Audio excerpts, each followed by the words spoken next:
Seigneur.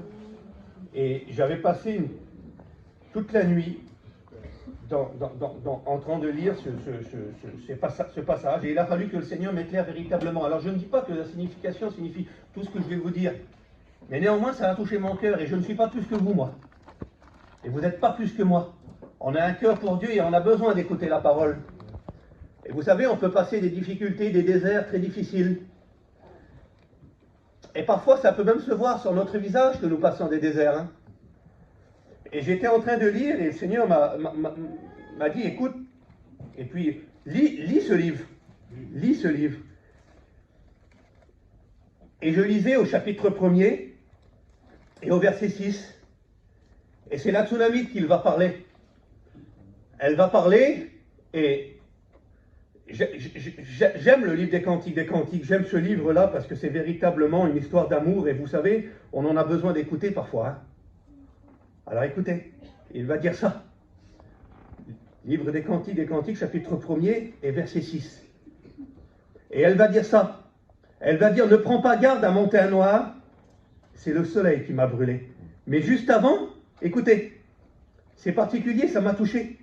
Elle va dire ça, je suis noire, mais je suis belle, fille de Jérusalem, comme les tentes de Kédar, comme les pavillons de Salomon. Alors, quand j'ai dit ça depuis quelques années, comprenez bien, c'est du chinois pour moi. Je vais vous le dire en vérité, c'est très difficile, j'ai eu beaucoup de mal dans ce livre-là, Proust.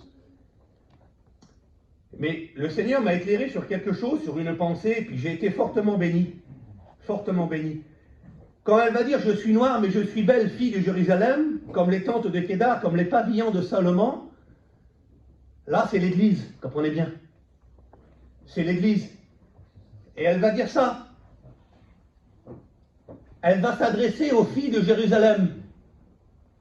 Elle va dire « Je suis noire, mais je suis belle ». Elle va s'adresser. Alors écoutez, je continue juste là, je reviens. Ne prends pas garde à mon teint noir, c'est le soleil qui m'a brûlé. Et j'ai été touché dans ce passage-là. J'ai été fortement touché parce que, écoutez, parfois, vous savez où que le soleil brûle le plus? C'est bien au désert, hein. Dans le désert, vous comprenez bien, prenez le désert, le plus grand désert, je ne sais plus comment il s'appelle, c'est dans les pays arabes, là, le plus grand désert. Il fait très très chaud. Il fait entre environ à 50 à 60 degrés en plein pic de soleil. Et ça brûle. Et le soleil, le désert nous représente l'épreuve. Mais elle va dire ça. Elle va dire quelque chose qui m'a attiré, qui a touché mon attention, que je vous ai lu. Comme elle s'adresse aux filles de Jérusalem, elle va dire ça. Filles de Jérusalem, comme les tentes de Kédar, elle va se trouver belle, écoutez bien. Parce que l'Église a du prix. Elle va se comparer aux tentes de Kédar. Kédar, c'était une ville donc, sur Israël. Il y avait des étoffes de grand prix. C'était des tentes où on fabriquait des tentes de grand prix, quelque chose de grand prix à leurs yeux. Comprenez bien qu'à l'époque, il fallait simplement une catégorie de personnes très aisées pour venir s'acheter ces tentes-là. Elle va se comparer à quelque chose de grand prix sur la terre. Comprenez bien, mais que l'Église est beaucoup plus. Comprenez bien qu'elle a un plus grand prix aux choses sur la terre, mais elle est tellement grande, elle a tellement un grand prix aux yeux du bien-aimé, qu'il n'y a rien à comparer sur la terre. Alors écoutez bien, je continue un petit peu, vous allez comprendre ce que le Seigneur veut nous amener ce matin. Elle va se démarquer aux filles de Jérusalem. Elle va s'adresser à eux. Comprenez bien que l'Église, écoutez, que l'Église sur la terre doit véritablement se démarquer. Ne doit pas être comme les filles de Jérusalem. Elle ne doit pas être comme ceux du monde. L'Église se démarque même dans le désert, même dans les difficultés. Elle se démarque, et on va le voir ensemble. Ce n'est pas la même. C'est pas la même femme. La Tsunamite n'est pas la même femme que ceux de Jérusalem. Elle va dire ça, ne prends pas garde à mon teint noir, c'est le soleil qui m'a brûlé. Et comme on continue un petit peu plus bas, écoutez, elle va dire ça. Les filles de ma mère sont héritées contre moi. Elle m'a fait une gardienne des vignes. Ma vigne à moi, je ne l'ai pas gardée. Elle se démarque à ce moment-là. Alors écoutez, elle est brûlée. Écoutez, le Seigneur me faisait montrer. Écoutez, j'étais en pleine nuit, je lisais ça. Je dis, Seigneur, c'est pas possible que j'ai pu passer à côté de ça. Je n'ai jamais compris, Seigneur, cette lecture-là. Je la voyais devant moi venir au désert, venir de loin.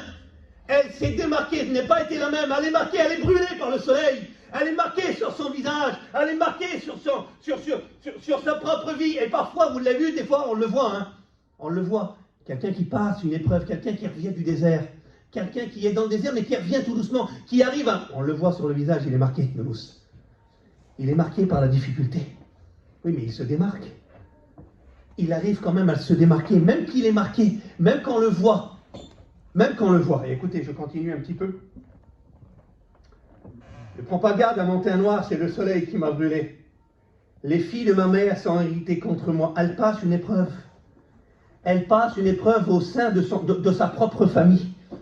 Au sein de sa propre famille. Ses sœurs sont irritées contre elle. Et ils l'ont faite gardienne des vignes. Sa vigne à elle, elle ne l'a pas gardée. Je ne sais pas, est-ce qu'elle aurait pu peut-être la garder? Est-ce qu'elle aurait dû garder sa propre vigne? Est-ce qu'elle aurait dû faire attention à ce qu'il y avait de précieux? Oui, mais dans le désert, parfois, on manque d'attention. Dans le désert, parfois, c'est compliqué. Dans le désert, parfois, ben écoutez, on n'a plus la même vision. On n'entend plus pareil. On est marqué par l'épreuve.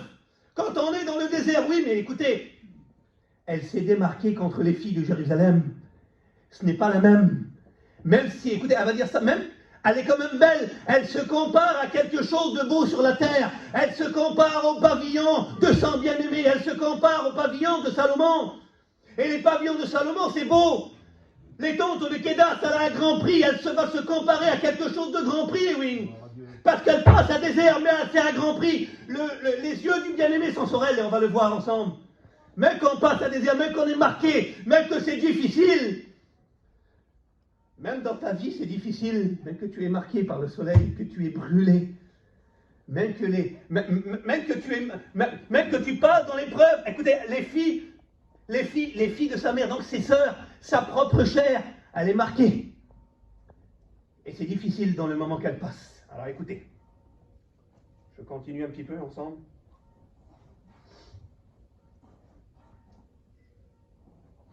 Mais j'aime ce passage. Parce que le bien-aimé va parler.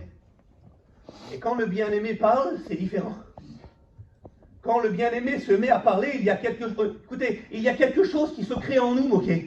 Quand on entend la voix de celui qu'on aime, parce qu'elle aimait véritablement, elle aime véritablement cet homme, elle aime véritablement Salomon. Alors écoutez. Il y a un verset qui m'a touché. Elle va dire ça. Elle va dire, mon bien-aimé, il est semblable à une grappe. Il est semblable à une grappe de Troène dans les vignes d'Engedi. Et j'ai regardé, j'ai dit, Seigneur, pourquoi qu'elle le compare à cette ville? Pourquoi, Seigneur? Alors j'ai regardé un petit peu. Et comment que c'est beau, Seigneur? Parce qu'elle passe un désert, hein. N'oubliez pas. Elle revient, elle est brûlée, elle est persécutée par ses sœurs, elle est brûlée par le soleil, elle a besoin de son bien-aimé à ce moment-là. Même qu'elle arrive à se démarquer parmi les filles de Jérusalem, parce qu'écoutez, l'épouse, l'Église n'est pas pareille comme ceux du monde, comprenez bien. Elle se démarque, et automatiquement tu dois te démarquer, parce que l'épouse c'est toi. Même que tu es brûlé par le soleil, même que tu es persécuté par tes frères, même que tu es persécuté par tes sœurs, même que c'est difficile, tu dois te démarquer automatiquement par ton langage, par ton comportement, par ce que tu fais. C'est pas parce qu'on est dans un désert, c'est pas parce qu'on est marqué, brûlé par le soleil, et marqué dans notre trait, de notre visage, par l'épreuve. Mais c'est pas pour ça qu'il faut automatiquement parler comme le monde. Je dois me démarquer. C'est automatique ça, et c'est normal, et c'est naturel. Et on ne force pas. On ne doit pas forcer, c'est naturel, même qu'on part dans le désert, même qu'il nous a brûlés, même que c'est difficile. On ne doit pas agir comme bon nous semble, et oui, j'ai pas le droit moi d'agir comme bon me semble. Même si on vient et puis qu'on me tape dans la figure, je n'ai pas le droit de réagir, je n'ai pas le droit d'agir comme je veux. Je n'ai pas le droit parce que je dois me démarquer. Parce que je suis l'Église, Amen. et l'Église se démarque. L'Église, elle n'est pas du monde, elle est retirée du monde. Nous sommes dans le monde, mais nous en faisons pas partie. Et quand on a compris ça, automatiquement, l'épreuve, même qu'elle est là, même qu'elle nous frappe de plein fouet, automatiquement, nous ne répondons pas. Automatiquement, il y a cette sérénité qui est sur nous. Et elle a besoin de son bien-aimé. Et Engedi, vous savez ce que ça veut dire? Ça veut dire fontaine du Chevreau, ou fontaine dans le désert. Parce que la ville d'Engedi était dans le désert de Judée. Et elle le compare à cette fontaine. Elle compare son bien-aimé à cette ville. Parce qu'elle est dans le désert, elle. Et dans le désert, vous savez ce que c'était Engedi? C'était une oasis plantée dans le désert. Et quand on est dans le désert, quand on est marqué, frappé par l'épreuve, qu'est-ce qu'on a besoin? On a besoin de l'eau. On a bien besoin de cette fontaine. On a bien besoin d'être à Engedi. On a besoin parce que, écoutez, sur notre chemin, comprenez bien, vous croyez que même quand nous passons un désert, est-ce que vous croyez qu'on est tout seul? Est-ce que tu crois que tu es tout seul à passer cette épreuve?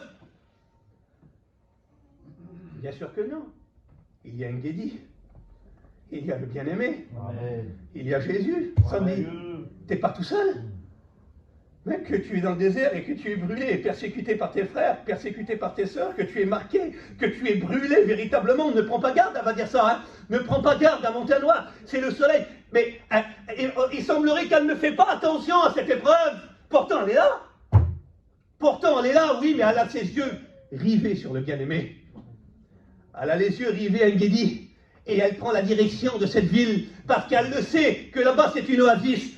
Et c'est ce qu'on a besoin. C'est ce que tu as besoin ce matin. Tu as besoin d'Engedi ce matin. Tu as besoin